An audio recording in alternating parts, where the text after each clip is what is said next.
తెలంగాణలో మొట్టమొదటి factory outlet Mukunda jewellers మన కొత్తపేటలో ఫిబ్రవరి 14న గొప్ప శుభారంభం. అందమైన ఈ శుభారంభంలో ఎన్నో విశేషాలు. Mukunda jewellers Kothapeta. SC ST BC మైనార్టీలకు సంబంధించిన గురుకుల విద్యార్థుల ఆత్మహత్యలకు నిరసనగా బీఎస్పీ రాష్ట్ర అధ్యక్షుడు ప్రవీణ్ కుమార్ గారు మహాధర్నా చేపట్టాడు. ఒకసారి మాట్లాడదాం సార్.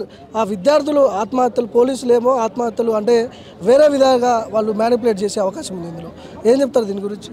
పోలీసు వాళ్ళు మరి వాళ్ళు సాక్ష్యాధారాలు ఏమున్నాయో వాళ్ళందరూ ప్రజల ముందర పెట్టాలి, లేకపోతే కోర్టులో ఛార్జ్ షీట్ ఫైల్ చేయాలి, లేకపోతే ఫైనల్ రిపోర్ట్ ఫైల్ చేయాలి.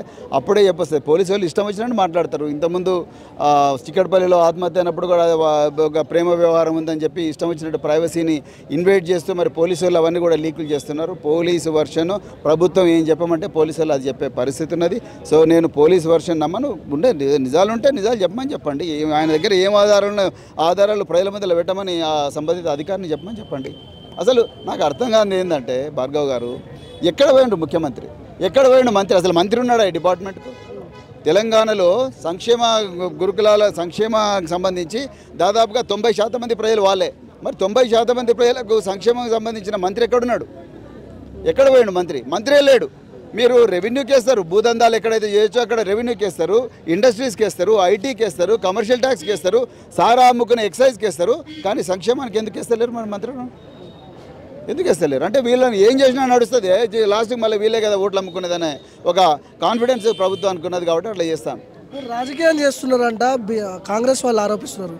ప్రభుత్వం వచ్చి 60 రోజులు కూడా కాలేదు, అప్పుడే ఈ రాజకీయాలు ఏంది? ప్రభుత్వం వచ్చి ఒక్కరోజైనా కూడా మేము అడుగుతాం. కానీ రాజకీయం ప్రతి ప్రశ్నను కూడా రాజకీయ కోణంలో చూడడం, దాన్ని రాజకీయం చేస్తున్నారని తప్పించుకోవడం ఇప్పుడు వీళ్ళకి అలవాటు అయింది. అందుకొరకే ఆ విధంగా అంటున్నాం. మేము రాజకీయం చేస్తున్నాం, మరి మీరు వచ్చి పరిపాలన చేయండి, లేకపోతే గద్దె దిగండి, మేము ఎక్కుతాం. మీకు చేత కాకపోతే గద్దె దిగండి, లేకపోతే మీరు చక్కగా వచ్చి పరిపాలన చేయండి. మీరు రోజు వాడు శ్వేతపత్రం, వీడు శ్వేతపత్రం, ఆయన నలుపత్రం, ఈయన తెల్లపత్రం. ఎవరికి కావాలండి ఈ పత్రాలు? ముందు మా పిల్లల జీవితాల గురించి ఆలోచించండి, మా బతుకుల గురించి ఆలోచించండి. మీరు వీళ్ళు దాన్ని మీరు చేస్తున్నారు రాజకీయం, మేము కాదు. మేము ప్రజల కోసం కొట్లాడుతున్నాం, వాళ్ళు చేస్తున్నారు రాజకీయం, పనికిరాని రాజకీయం చేస్తున్నారు. అందుకొరకే రాష్ట్రం ఇట్లా తగలబడ్డది. 60 రోజులు కాదు, 60 గంటలు వచ్చినా కూడా మేము ఇదే ప్రశ్న అడుగుతాం. సో ఈ విద్యార్థుల తరపున ఏమైనా ఎక్స్‌గ్రేషియా లాంటిది డిమాండ్ చేస్తున్నారా? తప్పకుండా అండి. విద్యార్థుల ఆత్మహత్యలన్నీ కూడా ప్రభుత్వం చేస్తున్న హత్యలే. అందుకొరకే ఒక్కొక్క కుటుంబానికి ₹1 ఎక్స్‌గ్రేషియా ఇవ్వాలి, ఒక ప్రభుత్వ ఉద్యోగం ఇవ్వాలి, దోషుల మీద చర్య తీసుకోవాలి, ప్రతి పాఠశాలకు కూడా కౌన్సిలర్ని పెట్టాలి, అదేవిధంగా ఒక హెల్ప్ లైన్ కూడా పెట్టాలని చెప్పేసి మేము ప్రభుత్వాన్ని డిమాండ్ చేస్తున్నాం. సో మీరు ఆల్రెడీ ఇంతకుముందు గతంలో దీనికి సంబంధించిన అధికారిగా ఉన్నారు, సెక్రటరీగా పనిచేసిన అనుభవం ఉంది మీకు. సో ఎట్లా చేస్తే బాగుంటుంది? ఆల్రెడీ గవర్నమెంట్ వచ్చింది, ఎట్లా ఉండాలి? మేము గురుకుల పాఠశాల సెక్రటరీగా ఉన్నప్పుడు 3-4 సంవత్సరాలు ప్రతి స్కూల్కి కూడా కౌన్సిలర్లను, సైకాలజిస్టులను పెట్టించి ఆత్మహత్యలు తగ్గించే ప్రయత్నం చేసినాం. కానీ ఈ ప్రభుత్వం ఎందుకు చేయడం లేదు? అసలు గురుకుల పాఠశాలలో విద్యార్థులకు తిండికే డబ్బులు దొరకలేవు, గురుకుల ఉపాధ్యాయులకు జీతాలు వస్తలేవు. మరి ఎక్కడ ఈ పాఠశాలల గురించి ప్రభుత్వం పట్టించుకుంటున్నది? బడ్జెట్లో కూడా విద్యకు సంబంధించి యూనివర్సిటీలకు 500 కోట్లు ఏమో చెప్పారు కదా. ఈ పేపర్లలో ఎన్నైనా చెప్పొచ్చు. ఆ ప్రభుత్వం అదే చెప్పిండ్రు, ఈ ప్రభుత్వం అదే చెప్తున్నది. కొత్తది ఏమన్నా పేపర్లో చెప్తాను, మీరు పోయి చూస్తున్నారు, నేను పోయి చూస్తున్నాను. ఎట్లా అనిపించింది సార్ బడ్జెట్ చూసి? ఏమనిపించింది? ఏం ఆశాజనకంగా లేదండి. వాళ్ళు పేపర్ మీద కాకిలెక్కలేనండి. చూస్తాం కదా, ఇంకా బడ్జెట్ ఇప్పుడు పెట్టిండు కదా, రేపు బడ్జెట్లో ఎట్లా రిలీజ్ చేస్తాడో చూస్తాం కదా.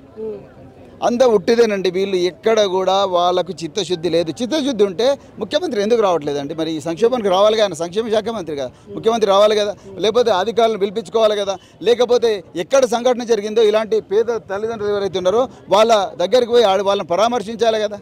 మరి ఎందుకు పరామర్శించడం లేదు? ఆయన బాధ్యత తీసుకోవాలి. ఆయన సంక్షేమ శాఖ మంత్రి అన్నప్పుడు బాధ్యత తీసుకోవాలి. అరే ఎక్కడో ఒక కుమారి ఆంటీ గురించి ఆమె గురించి స్పందించడం మంచిదే, నేను కాదంటలేను.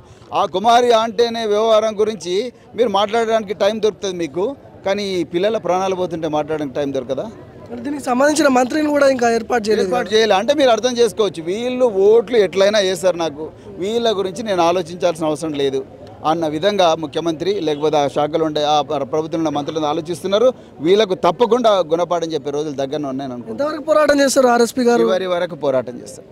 వీళ్ళకు న్యాయం జరిగి వీళ్ళను ప్రభుత్వం మరి కళ్ళల్లో పెట్టి కాపాడుకునేంత వరకు కూడా పోరాటం చేస్తారు. వీళ్ళ జీవితాలు ప్రధానమైన డిమాండ్ మళ్ళీ ఒక సూసైడ్ జరగద్దు తెలంగాణలో. ప్రతి పాఠశాలలో కూడా కౌన్సిలర్ను, సైకాలజిస్ట్ను తప్పకుండా పెట్టాలి. అప్పుడే మరి ఈ పిల్లల జీవితాలు బాగుపడతాయి. ఒక హెల్ప్ లైన్ పెట్టాలి గురుకుల పాఠశాలకు, అన్ని హాస్టళ్లకు పక్కా భవనాలు పెట్టాలి. ఎవరైతే కౌన్సిలర్లు పెట్టారో, ఎవరైతే సైకాలజీ పెట్టారో, అది ప్రైవేట్ పాఠశాలైనా ప్రభుత్వ పాఠశాల వాళ్ళ లైసెన్స్ రద్దు చేయాలని చెప్తున్నాను. Thank you sir. సో ఇది మొత్తానికి రాష్ట్రం వచ్చి 60 రోజులైంది. ఖచ్చితంగా 60 రోజులు కాదు, ఒక్క రోజైనా కూడా నేను ప్రశ్నిస్తా. ఖచ్చితంగా దీని మీద చర్య తీసుకోవాలి. డిమాండ్ కూడా చేస్తున్నాడు.